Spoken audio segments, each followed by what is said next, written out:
하나님 말씀 요한계시록 3장 14절에서 22절 말씀 한 목소리로 읽겠습니다. 라오디게아 교회의 사자에게 편지하라. 아멘이시오 충성되고 참된 증인이시오 하나님의 창조의 근본이신 이가 이르시되 내가 내 행위를 아노니 내가 차지도 아니하고 뜨겁지도 아니하도다. 내가 차든지 뜨겁든지 하기를 원하노라. 내가 이같이 미지근하여 뜨겁지도 아니하고 차지도 아니하니 내 입에서 너를 토하여 버리리라. 네가 말하기를 나는 부자라 부요하여 부족한 것이 없다 하나 내 곤고한 것과 가련한 것과 가난한 것과 눈먼 것과 벌거벗은 것을 알지 못하는도다. 내가 너를 권하노니 내게서 불로 연단한 금을 사서 부요하게 하고 흰옷을 사서 입어 벌거벗은 수치를 보이지 않게 하고 안약을 사서 눈에 발라보게 하라. 무릇 내가 사랑하는 자를 책망하여 징계하노니 그러므로 내가 열심을 내라. 회개하라. 볼지어다 내가 문 밖에 서서 두드리노니 누구든지 내 음성을 듣고 문을 열면 내가 그에게로 들어가 그와 더불어 먹고 그는 나와 더불어 먹으리라. 이기는 그에게는 내가 내 보좌에 함께 앉게 하여 주기를 내가 이기고 아버지 보좌에 함께 앉은 것과 같이 하리라. 귀 있는 자는 성령이 교회들에게 하시는 말씀을 들을지어다. 아멘. 오늘 우리가 함께 읽은 말씀은 라오디게아 교회에게 보내는 편지입니다. 이 라오디게아라는 도시에서 조금만 북쪽으로 올라가면 파무칼레 온천이 유명한 이 히에라폴리스라는 도시가 있습니다. 이곳은 매우 뜨겁고 또 치유 효과가 있는 이 온천이 유명한 곳이었습니다. 그리고 이 라오디게아에서 조금만 동남쪽으로 내려가 보면 골로새라는 도시가 있는데 이 골로새는 눈 녹은 시원하고 청량한 물이 유명한 지역이었습니다. 그런데 오늘 말씀의 주인공 라오디게아는 오히려 생활용수가 부족해서 남쪽으로부터 물을 끌어다 썼는데 이 물을 끌어다 썼을 때에 석회질이 많아 이동하면서 굉장히 두꺼운 침전물이 생기고 또 미지근하고 맛이 떨어지는 물이 도착했다라고 합니다. 치유 효과가 있는 뜨거운 물도 아니고 또 청량감을 주는 시원한 물도 아닌 미지근한 물, 이것이 바로 이 라오디게아의 실상이었습니다. 라오디게아를 향한 주님의 진단이 바로 이것입니다. 너희는 뜨거운 물도 아니고 시원한 물도 아니어서 치유하는 효과도 없고 또 청량감을 주는 아주 먹을 만한 물도 아닌 미지근한 물, 그러므로 한마디로 쓸모없는 자들이다 라는 평가를 내리고 있습니다. 여러분, 그런데 정말 이 라오디게아가 쓸모없는 곳이었습니까? 또 스스로 이 사실을 알고 있었습니까? 그렇지 않았던 것 같습니다. 라오디게아는 아주 인구가 많은 상업 도시였습니다. 또한 금융업이 발달한 곳이어서 돈이 많은 곳이었다라고 알려지고 있습니다. 이 소아시아 지역에 큰 지진이 생겼는데 대부분의 도시들이 제국의 도움으로, 제국의 지원으로 재건 사업을 했습니다. 그런데 이 라오디게아가 얼마나 돈이 많았던지 우리는 로마의 지원이 필요 없다, 이것을 거절하고 스스로 재건을 했다라고 합니다. 그만큼 돈이 많았다라는 것이죠. 또 이 라오디게아는 안약 제조가 유명했고 유명한 의과대학이 있었습니다. 이런 배경이 오늘 우리가 함께 읽은 말씀에도 고스란히 묻어나는데 안약을 사서 다른 사람들의 눈을 고치기에 앞서서 내 눈에 그 안약을 발라라 라고 말씀하십니다. 돈이 많고 좋은 옷을 입고 지식이 많으면 우리는 쓸모 있는 인생이다 라고 생각을 합니다. 그러나 단단한 착각입니다. 예수님이 빠진 부와 명예와 지식은 오히려 영적인 삶을, 영적인 눈을 어둡게 한다라고 말씀하고 있습니다. 그래서 18절 말씀에 보면 너희는 금을 사고 흰옷을 사고 또 안약을 사서 너희의 병을 치유해야 된다라고 말씀하시고 계시는데 여러분, 금을 사서 부요하게 하라라고 합니다. 금이 차고 넘치는 이 라오디게아에게 오히려 제대로 된 금을 사서 너희는 진짜 부요함이 무엇인지 알아야 된다라고 당부하는 것입니다. 부자가 부요해진 이 풍요로움이 문제가 아니라 너희의 영적인 가난이 문제다라고 말씀하십니다. 흰옷을 사서 벌거벗은 수치를 보이지 않게 하라라고 말씀하십니다. 사람들은 명예를 가지면 수치를 가릴 수 있다라고 생각을 합니다. 그래서 더 높이 올라가고 그래서 더 멋진 옷을 입으면 우리의 수치를 가릴 수 있다라고 착각합니다. 그러나 그렇지 않다라고 말씀하십니다. 오직 그리스도의 보혈로 너희가 깨끗이 씻겨져야 하고 주님이 주신 흰옷을 입어야만 너희 안에 있는 그 수치심을, 본연의 수치심을 씻어낼 수 있다라고 말씀하십니다. 너희는 안약을 사서 눈에 발라 감은 눈을 뜨라라고 말씀하십니다. 안과 문제가 아닙니다. 새로운 영적인 세계를 볼 수 있어야 한다라고 말씀하고 있습니다. 쓸모없는 이 라오디게아, 그래서 미지근한 물처럼 토해내고 싶은 이 라오디게아의 대안은 딱 하나입니다. 그것은 바로 예수님을 영접하는 것이다 라고 말씀하십니다. 20절 말씀을 보시면 우리에게 잘 알려진 그 유명한 말씀이 나옵니다. 볼지어다 내가 문 밖에 서서 두드리노니 누구든지 내 음성을 듣고 문을 열면 내가 그에게로 들어가 그와 더불어 먹고 그는 나와 더불어 먹으리라 말씀하십니다. 영적으로 눈이 어두워져 있고 세상의 부요함으로 자신들은 풍족하다라고 착각하고 있지만 실제는 영적인 가난을 경험하고 있는 이 라오디게아가 다시 살아나려면 오직 문 밖에 서서 두드리고 계시는 예수님을 영접해야 한다라고 말씀하십니다. 그러나 이 말씀은 예수님을 공식이나 교리로 그저 받아들이라는 뜻이 아닙니다. 나의 구주로 또 나의 참된 주인으로 내 삶의 그분을 받아들여야 합니다. 예수님이 우리의 삶의 문을 두드리고 계십니다. 이 말씀이 재미있는 것은 예수님께서는 문을 뚫고 들어오는 것이 아니라는 것입니다. 나의 삶을 그분께 열 것인지 말 것인지 우리가 결정하도록 하나님께서는 자유를 주십니다. 책임과 자유가 주어지는 것입니다.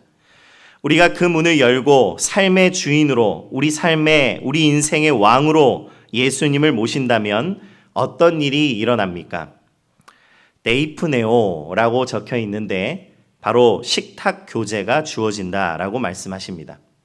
시끌벅적하고 요란한 광경보다는 매우 따뜻하고 화목하고 풍요로운 식사의 자리입니다. 이 식사의 자리에 앉아서 예수님과 함께 오손도손 대화를 나누며 밥을 먹을 때 그때 우리에게 안정감이 주어지고 균형이 잡히고 만족함이 주어지며 따뜻함이 찾아온다라고 말씀하고 계십니다. 라오디게아가 다시 살아날 수 있는 유일한 해답은 바로 여기에 있는 것입니다. 이 구절에서 예수님께서 두드린다라는 표현과 열라라고 할 때 이 연다라는 표현이 동시 발생형으로 표현이 되고 있는데 이 부분에 대해서 우리는 몇 가지 묵상할 부분이 있습니다. 그러니까 두드려서 곧장 열린다는 뜻입니다. 두드리고 나서 한참 있다가 열리는 것이 아니라 두드리고 나서 열린다. 이것이 함께 발생합니다. 그러므로 우리는 첫째, 늘 문을 열 준비를 하고 있어야 한다라고 생각해 볼 수 있습니다. 주님은 수시로 노크를 하십니다. 그때에 우리는 분명하게 그리고 민감하게 반응할 수 있어야 합니다. 우리의 삶의 현장에 세밀하고 민감하게 응답할 준비를 해야 한다라는 것입니다. 수시로 주님께서 우리의 삶의 문을 두드리실 때에 곧장 문을 열 수 있도록 준비하는 자들이 되어야겠습니다. 주님과의 만남이 식사의 자리라는 것을 우리가 염두에 볼 때 이런 즉각적 응답이 가능하기 위해서 우리는 한 가지 기억할 것이 있습니다. 바로 다른 것으로 배불러 있으면 안 된다라는 것입니다. 이전에 읽었던 이 가족 식사의 힘이라는 책이 있습니다. 이 책에서는 가족 식사에 엄청난 힘이 있다라고 말합니다. 그래서 가족 식사에 성공해야 하는데 이 가족 식사를 성공하기 위해서는 늘 그 식사의 자리는 배가 고픈 상태로 와야 한다라고 말합니다. 누군가 밥을 먹으러 오기 전에 햄버거를 먹고 왔다면 가족 식사는 성공할 수 없는 것입니다. 그 자리에 앉아만 있다고 이 가족 식사가 성공하는 것이 아니라 정말 성공한 가족 식사가 되기 위해서는 배고픈 상태로 이 자리에 나와야 된다라는 이야기를 합니다. 주님과의 식사의 자리도 마찬가지입니다. 우리는 주님께 목이 마르고 배가 고파야 합니다.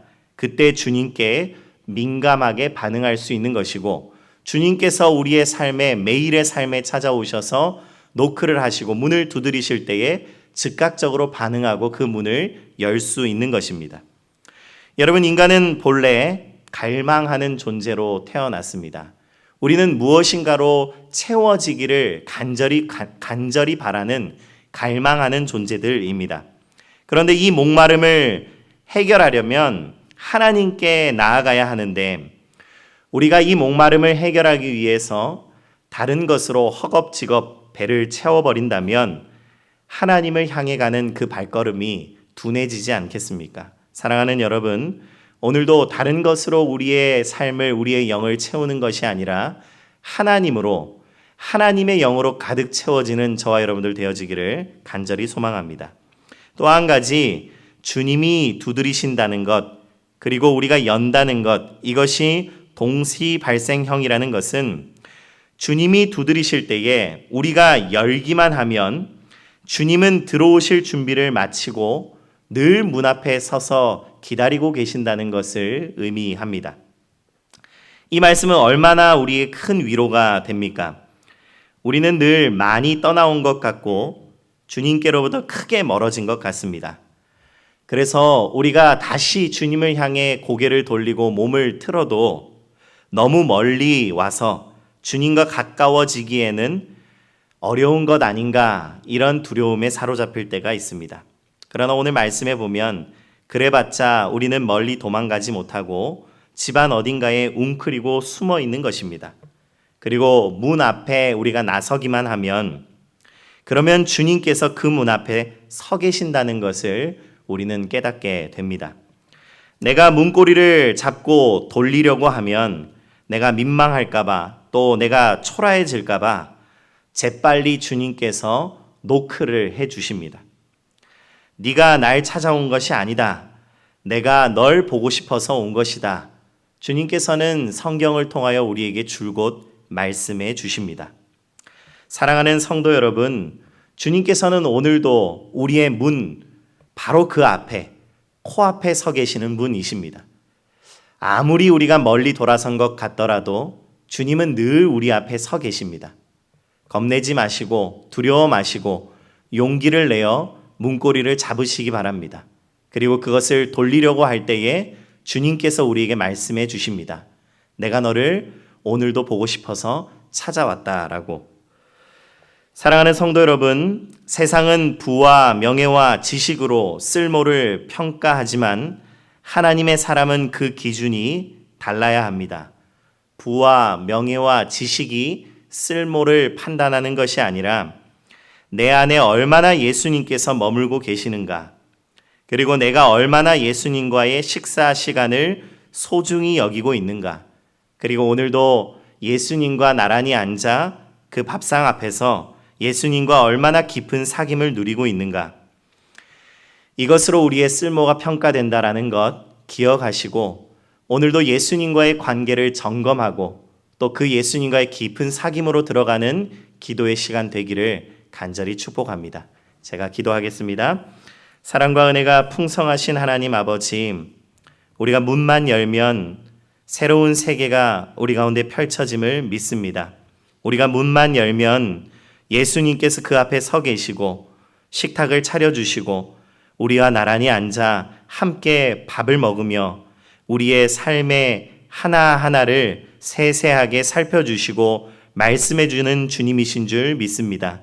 오늘도 기도의 자리에서 또 우리의 삶의 자리에서 예수님을 왕으로 모시고 예수님을 주인으로 모시고 또 예수님을 친구로 우리가 사귀며 살아갈 수 있도록 은혜 부어 주시옵소서. 오늘 기도의 시간도 예수님과의 사귐을 기대하며 나아갑니다. 주님께 우리가 하나하나 아뢰며 나갈 때에 주여 말씀하여 주시고 응답하여 주시옵소서. 하나님, 이번 주 토요일과 또 주일에 있을 유년부 여름 성경학교와 또 주일에 있을 유치부 성경학교를 위하여서 기도합니다. 하나님, 우리 자녀들이 이 성경학교를 통하여서 말씀을 배우고 또 기도하는 데 힘을 쓰고 주님과 사귀는 데 앞장섬으로써 하나님의 은혜가 쏟아지는 시간 될 수 있도록 역사하여 주시옵소서. 3층 공사가 안전하고 무더위 가운데에도 지치지 않고 진행될 수 있도록 주여 은혜 허락하여 주시옵소서. 모든 말씀 예수 그리스도의 이름으로 기도드립니다. 아멘.